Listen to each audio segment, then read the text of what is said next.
ଜୟ ଜଗନ୍ନାଥ। ଆଜିର କାମଟି ଷ୍ଟାର୍ଟ କଲୁ।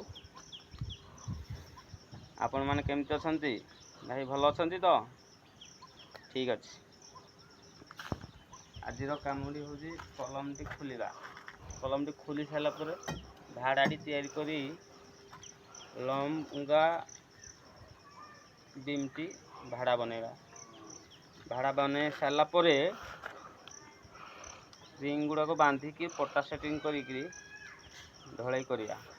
ସେଥିପାଇଁ ଭାଇ ବହୁତ ରିସ୍କଫୁଲ୍ କାମ। ଏଠି ତ କୌଣସି ସାହା ଭରସା ନାହିଁ ଧରିକି କାମ କରିବା ପାଇଁ। ଯେହେତୁ ମୁଁ ବାହାରିଲି ଅଲଗା କଲମ ଖୋଲିବା ପାଇଁ, ସେଥିପାଇଁ ମୁଁ ଆସିଲି। କଲମଟି ଧୀରେ ଧରିକିରି ଭଲସେ ଧରିବ, ନହେଲେ ତ ତଳେ ଗଳି ପଡ଼ିଲେ ବହୁତ ଲସ୍ ହେଇଯାଇପାରେ। ବସିକି ଆଣ୍ଠେଇକିରି କଲମକୁ ଖୋଲିବା।